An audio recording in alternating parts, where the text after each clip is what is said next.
Hello, good morning my dear students. Today I will deal with principles of electricity, that is classification of elements into conductors, insulators and semiconductors. Then we will discuss about resistance and their effect with temperature, and finally we will discuss Ohm's law, then resistance in series and resistance in parallel. Now let us take up the fundamental, that is the definition of electric current. What is electric current? Electric current is defined as the continuous flow of electrons. Let us see the circuit given here for the understanding purpose of electric current.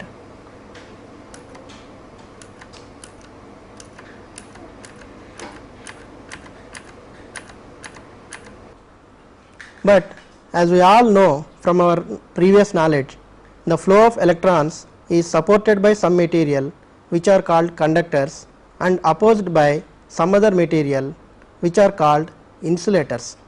To understand this difference behavior of material, we have to look at the atomic structure of elements. All the matter, whether it is a solid, liquid or gas, consists of minute particles called molecules. The molecules are again made up of atoms. The atom consists of protons, neutrons and electrons. The protons and neutrons are situated in the nucleus and the electrons will be revolving around the nucleus. The structure of an atom is more or less similar to our solar system.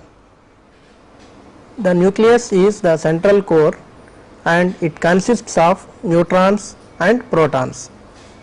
The electrons will revolve round the nucleus. The electrons are arranged in orbits. You know from our 10th class knowledge, the orbits are S type, P type, D type orbitals are there. Now look at the atomic structure of hydrogen. Hydrogen is having one electron. This is the nucleus and this is the first orbit. One electron is there for hydrogen. This is the atomic structure of helium. Helium, this is the nucleus. In the nucleus we will have two protons and in the orbit we are having two electrons. These are the two electrons. Now let us see the atomic structure of lithium. Lithium's nucleus is this one. In the nucleus we will have three protons and three electrons are arranged in two orbits. In the first orbit we have two electrons, first one and then the second one, and the third electron will be present in the next orbit, that is P type orbit. The maximum number of electrons in one orbit or a shell is fixed. The law governing the electron allocation in an orbit is, we all know, it's 2n square, where n is the orbit number. So if we apply this formula, the first orbit can accommodate 2 electrons, 2 into 1 square, that is 2 electrons. For the second orbit, if we apply this formula, we get 8 electrons. Similarly, third orbit can accommodate 18 electrons, etc. A force of attraction binds the electrons in an atom to the nucleus. This force is inversely proportional to the square of the distance between nucleus and the orbit in which the electron is rotating. Therefore, the force of attraction between valence electrons and nucleus will be low. Such valence electrons can be easily removed from their parent atom by applying external energy. The maximum number of electrons that can be accommodated in the outermost orbit is 8 only. For the outermost orbit, the 2n square formula is not applicable. Whatever may be the number of that orbit, we can accommodate only 8 electrons. This outermost orbit is called valence orbit. The electrons in that orbit are called valence electrons.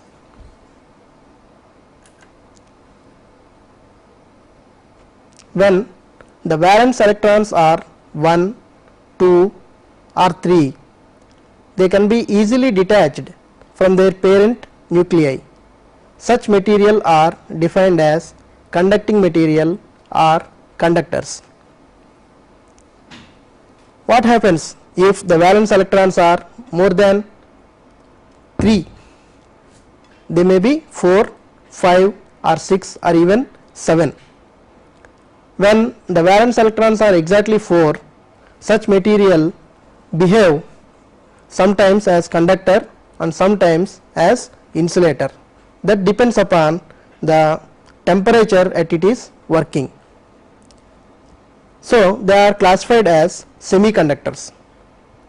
When the valence electrons are 5, 7, 5, 6, 7 or 8, they cannot be removed easily, and such material are classified as insulating materials. That means they will not allow the passage of electrons freely through them.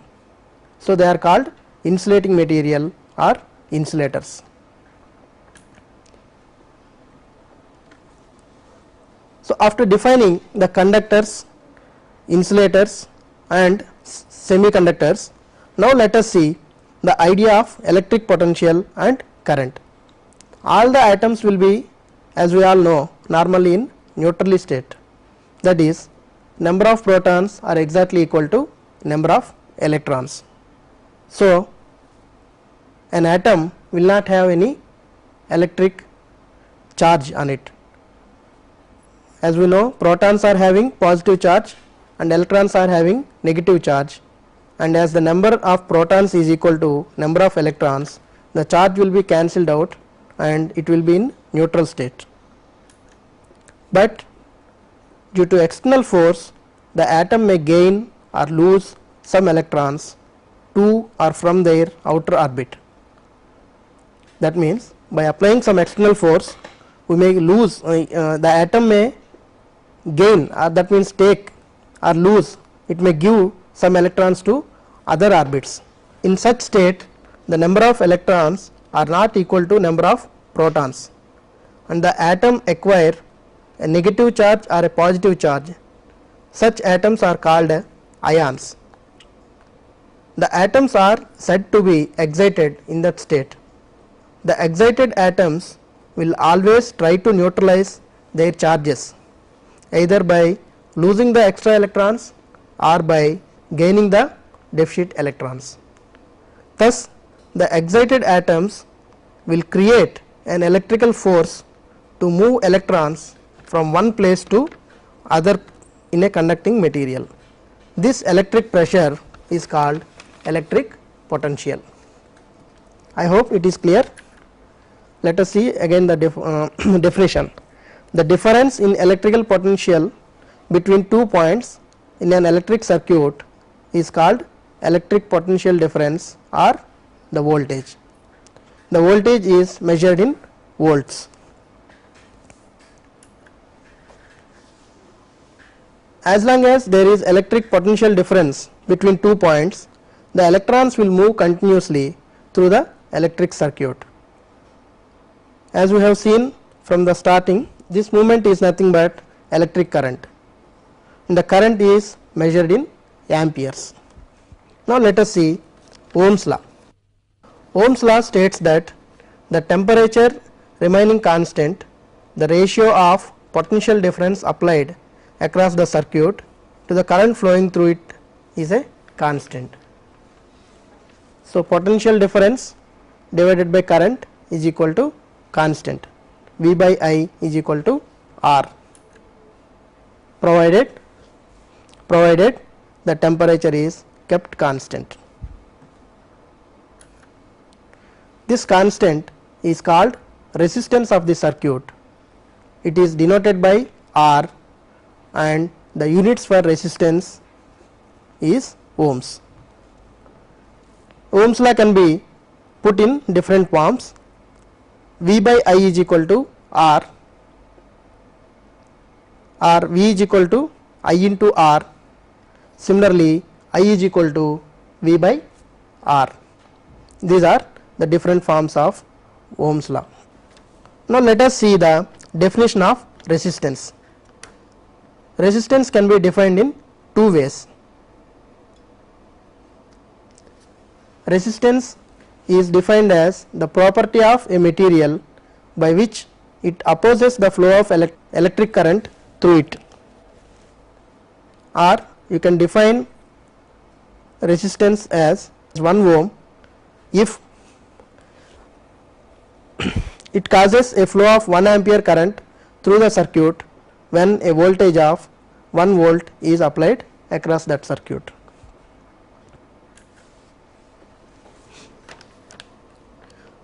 After the definition of resistance, let us see how resistance of a conductor changes with the physical dimensions. These are known as laws of resistance. Resistance depends upon length of the conductor denoted by small l, cross sectional area of conductor small a, the nature of the material, that is which type of material is used for the conductor, and then working temperature of the conductor. All these four factors will influence the resistance of a material. If we have same length but it is made up of two material, that will have different resistances because the third cause, nature of material. Similarly, if we take same material and different lengths, the lengthier one have more resistance and the smaller length will have less resistance. That is due to the first cause, the length of the conductor L. Resistance is directly proportional to the length of the material. So R is proportional to L. Similarly, resistance inversely varies with its area. R is proportional to 1 by A. Combining the above two, we get R proportional to L by A. Now if we put a constant R is equal to rho L by A, where rho is the constant, it is known as specific resistance or resistivity. Now let us see the definition of specific resistance. Here if we put L is equal to 1 meter and A is equal to 1 square meter, then R is equal to rho. Therefore, specific resistance is defined as the resistance between the opposite faces of a meter cube. Opposite faces are these two. The opposite faces of a meter cube made up of that material. The specific resistance is measured in ohm meter. Now let us see the definition of conductance. Conductance is the reciprocal of resistance. So it measures the easiness with which a material will allow the flow of current through it. It is denoted by the letter G, and the units for conductance are Siemens. So from the definition, G is equal to 1 by R, reciprocal of the resistance. That implies G is equal to A by rho L or sigma A by L. Sigma is called specific conductance then.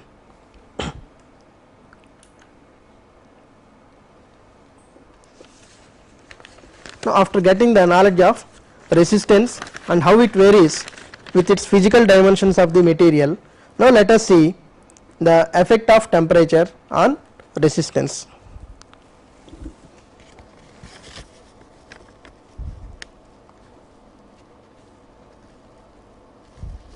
As I have mentioned while explaining the Ohm's law, the resistance of a material will change with a change in temperature. As long as temperature is constant, resistance will be constant, but as temperature changes, resistance also changes. If resistance increases by increasing the temperature, the material is said to have a positive temperature coefficient TCR. If the resistance decreases by increasing temperature, the material is said to have a negative temperature coefficient, negative TCR.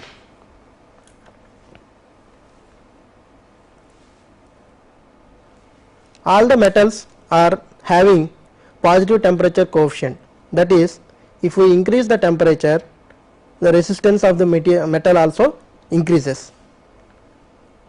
Now let us see on which factors the rise in resistance depends. The rise in resistance is denoted by delta R. Delta R is equal to RT minus R0, where RT is the resistance of the material at T degree centigrade and R0 is the resistance of the same material at 0 degree centigrade. It is found that the difference between these two, that is delta R, directly proportional to its initial resistance, that is R0, and directly depends upon the rise in the temperature. The rise in temperature is from, we have reached T degree centigrade from 0 degree centigrade, therefore T minus 0, that is equal to T, and this difference also depends upon the nature of the material. So combining these three, RT minus R0 is proportional to R0 into T. That implies RT minus R0 is equal to alpha R0 T, where alpha is a constant and it is known as temperature coefficient of resistance, TCR. So rewriting this above formula, RT minus R0 is equal to alpha R0 T as alpha is equal to RT minus R0 by R0 into T, and putting RT minus R0 as delta R, the formula becomes delta R by R0 T. Hence temperature coefficient of a material may be defined as the increase in resistance per ohm original resistance per degree centigrade rise in temperature. The units for alpha are per degree centigrade.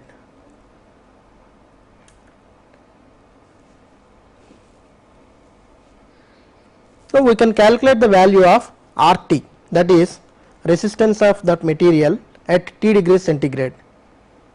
If we look at the graph showing the resistance of copper at 0 degree centigrade, it is having R0. This OA represents R0 resistance, resistance at 0 degree centigrade.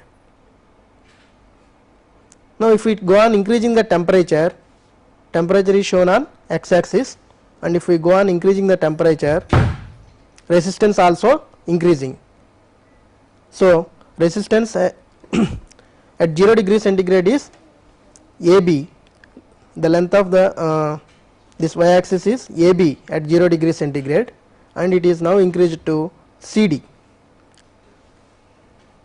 Similarly, if we decrease the temperature, the resistance of the copper decreases, because copper is a metal and all the metals are having a positive temperature coefficient.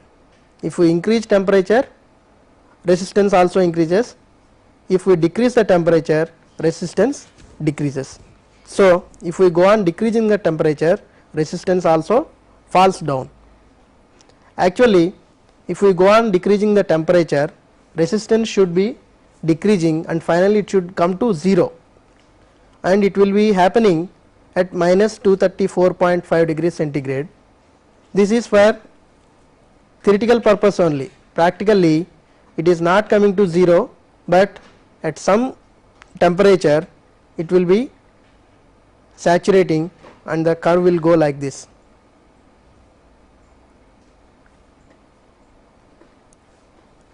So it has in this diagram we are having two similar triangles. They are OAB, this is one triangle, OAB, OAB, and another one is OCD. Two similar triangles are there. from the two similar triangles we have CD by AB is equal to OD by OB. What is CD? CD is the final resistance at T degree centigrade, that is RT. And what is AB? AB is the initial resistance, that is R naught. So RT by R naught is equal to T plus 234.5 divided by 234.5. So rewriting this equation, RT is equal to R naught into 1 plus T by 234.5. So comparing this to the standard equation, RT is equal to R naught into 1 plus alpha T, alpha is equal to 1 by 234.5 for copper. Now, every resistor will have two terminals, starting terminal S and a finishing terminal named as F. If F1 of first resistor is connected to S2, that is the starting terminal of second resistor, so that there is only one path for current flow, the connection is called a series circuit. Now let us consider two resistors R1 and R2 which are connected in series. This combination is connected across a battery of V volts. Now by applying Ohm's law, voltage across various resistors we can calculate as V1, that is voltage across the first resistor, that is equal to I into R1. The voltage across the second resistor V2, that is equal to I into R2. Now the voltage drops across different resistors, if we sum up all these things, all these drops, that should be equal to the applied voltage. Therefore V is equal to V1 plus V2, that is equal to IR1 plus IR2. If we take I as common factor, I into R1 plus R2. V by I is equal to R1 plus R2, R. In the place of V by I, if we put R as the equivalent resistance when two resistors are combined and acting as a single resistor, then V by I is equal to R equivalent resistance, that R is equal to R1 plus R2. So when two resistors are connected in series, two or more resistors, the equivalent resistance will be equal to the sum of all the resistors. Now let us see the salient points of a series circuit, that is important points of a series circuit. Same current flows through all the points and different resistors have their own drops. As we have seen in the previous one, V1 is equal to I into R1. So the drop across the first resistor will depend upon the resistance of the first element.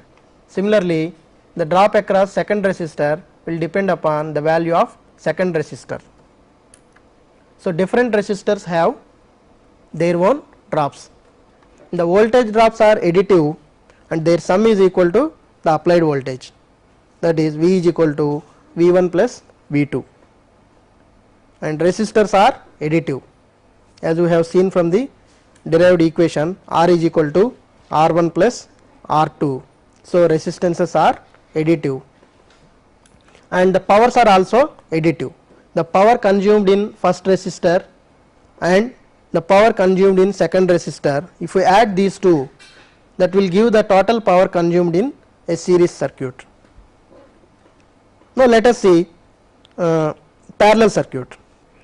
When all the starting ends of resistances are connected to one common point and all the finishing ends are connected to another common point, they are said to be connected in parallel.